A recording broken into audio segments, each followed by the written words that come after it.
Bom dia, senhor presidente. Bom dia, nobres colegas vereadores, vereadoras. Bom dia a todos os servidores dessa Casa Legislativa.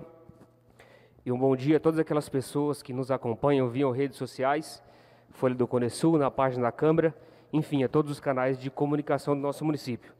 Senhor presidente, hoje eu venho à tribuna para falar de alguns assuntos e o primeiro deles eu queria comunicar, na qualidade de presidente da Comissão de Constituição, Justiça e Redação Final, que aos membros e a quem se faz saber que as nossas reuniões acontecem às segundas-feiras a partir das 8 horas da manhã. Então, que fique registrado essa informação. Senhor presidente, gostaria aqui de pegar um gancho na fala do vereador José Antônio Fernandes, Zezinho, sobre essa situação de conservação de solo e recuperação de estradas. Pois eu tenho andado há um bom tempo, né, e recentemente, por curiosidade, no sábado, estive fazendo algumas andanças pelos assentamentos em Indaiá e Subonito, e algum tempo atrás eu fui cobrado por alguns moradores sobre uma situação que vem preocupando os nossos munícipes da área rural e um assunto que se faz pertinente discutir devido à consciência ambiental, né? Pois temos uma área próxima à comunidade Nossa Senhora da Guia, um travessão que há muito tempo estive lá para constatar que ele foi desativado, né? Encontra-se fechado, vamos dizer assim, abandonado, não se sabe por qual motivo. Então gostaria aqui de deixar essa preocupação. E nessa localidade era um aterro, né, onde passava uma corredeira de água. Estive lá e percebi que existe uma nascente dentro de uma propriedade e devido aos grandes volumes de chuva, tem degradado aquela área de uma forma considerável.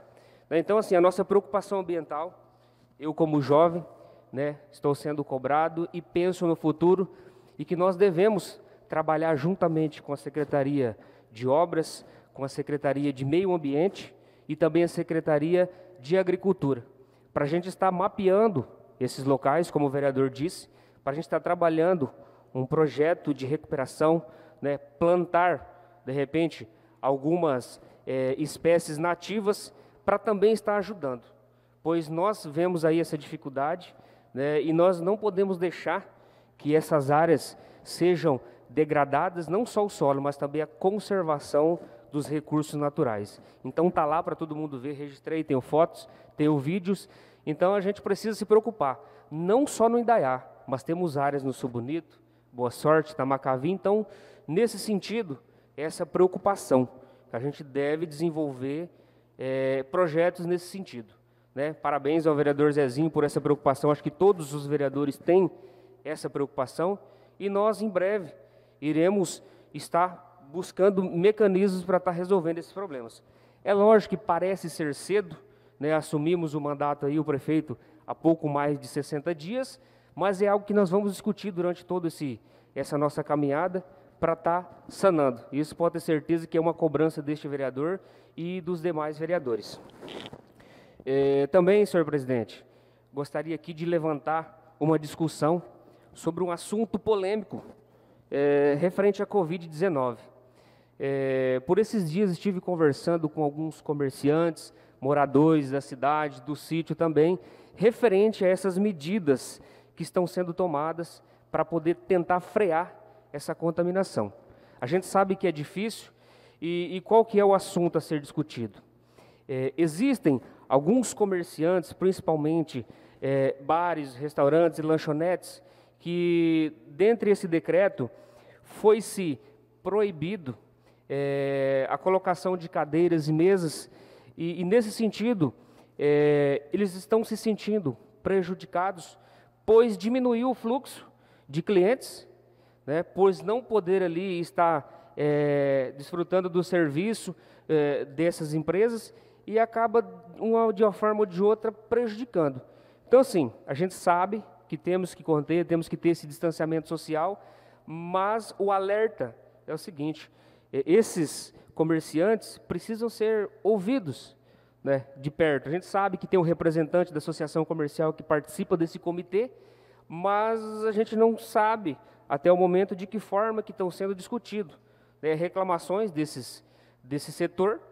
E eu penso assim, meu posicionamento, não é o comércio hoje o principal responsável pela transmissão. Eu acho que está em todo lugar, vamos dizer, mas tudo é feito com as medidas. Por exemplo, eu como comerciante, sou prova disso, posso dizer que no comércio está sendo exigido todas as precauções, uso de máscara, álcool em gel, enfim, não aglomerar. Então, eu quero dizer o seguinte, não existe nenhum comércio que foi dito, ó, nesse local houve uma contaminação, todos os funcionários foram afastados. Então, o problema não é o comércio, em geral. Nesse sentido, pedimos aí que o responsável por esse comitê veja algumas ações. Por exemplo, a dificuldade, se fiscalizar. Os comerciantes, em alguns momentos, reclamam que essa fiscalização, essa cobrança está sendo em cima do comerciante, que ele é obrigado a cumprir com essa determinação e ele cobrar do seu cliente. Então, às vezes, fica meio complicado o comerciante ir lá e fazer uma represária a esse seu cliente. Então, nesse sentido, os fiscais que estão aí fazendo esse trabalho, que façam essa cobrança também aos munícipes, acompanhar eles, fazer uma orientação, né, para que todos tenham essa consciência. Então, depende de uma conscientização, não é de uma exigência, de um fechamento. Eu creio, do meu ponto de vista, Itaquiraí, fechar o comércio 15 dias, talvez não vai resolver, né? A gente vai acabar criando um novo problema, né? E muitas vezes, esses comerciantes têm somente essa atividade como fonte de renda. Então, nós temos que se preocupar com isso. Outro detalhe que foi alertado, nesse sentido de fiscalização da vigilância sanitária, da polícia militar, enfim, de todos os que são responsáveis e a quem compete. Nós sabemos que existem algumas aglomerações no nosso município de uma forma meio que clandestina e que muitas vezes não está sendo visto isso, né? Algumas sugestões de pessoas de que deve-se haver denúncia, sim, dos moradores, para que se vá lá e execute essa fiscalização e que cobre essa responsabilidade de quem promove essas aglomerações, que, ao meu ver, não há necessidade. É lógico que todo mundo está sofrendo por ter que ficar em casa, não poder se divertir, não poder desfrutar do seu cotidiano, mas nós precisamos tomar medidas severas nesse sentido. Exemplo, eu estou promovendo um evento, uma festa, então eu devo ser responsabilizado, né? Não sei de que maneira, se há legislação referente a isso, para que se responsabilize, que multe, que cobre uma prestação de serviço comunitário. Mas aí nós temos que levantar essa situação com o Ministério Público se acata essas medidas, se não vai infringir nenhuma lei.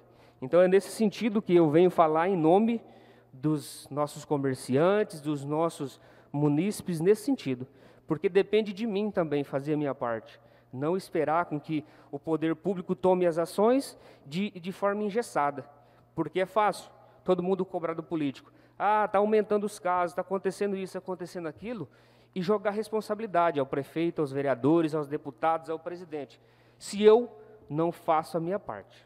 É muito doloroso a gente falar isso, mas é o que está acontecendo. A nossa cidade é uma cidade pequena em relação aos grandes centros, que eu acho que é fácil, de uma forma ou de outra, conscientizar e fazer com que as pessoas entendam. Porque nós tivemos em Campo Grande, conversamos com o secretário de Saúde, Geraldo Rezende, que nos relatou, aos vereadores Cícero e Jefinho, que as UTIs, as 221 UTIs, se não me falha a memória, estão ocupadas, pessoas aguardando vagas e não se sabe o que fazer. Então, a gente tem que ter essa consciência, para a gente não ser responsável por algo que não depende só da gente, né? Então, é nesse sentido que nós temos que avaliar, né? E também o secretário nos relatou que há uma cobrança da classe da educação. Vereador Valdinei, mais um minuto para concluir tua fala. Senhor presidente, que o Estado já está preparado com recurso disponível para aquisição de vacinas para todos os professores e aos profissionais que atuam na educação, mas a dificuldade está em aquisição dessas vacinas. Então, há um esforço do Estado, porém, nós temos essa dificuldade. Para finalizar, queria aqui falar de algumas situações. Por exemplo, nós estamos num momento crítico e eu ouvi de alguns moradores a crítica que chegaram recentemente ônibus à nossa cidade, mas eu queria deixar registrado aqui que essas aquisições são de convênios que aconteceram lá em 2018. É lógico, se o município pudesse fazer uma troca e investir esse recurso em saúde, com certeza seria feito. Porém, como é algo que vem de emendas parlamentares, o projeto está sendo executado agora e chegou recentemente. Quero aqui deixar o meu agradecimento, que todos acompanhem os nossos trabalhos. Tenham um bom dia.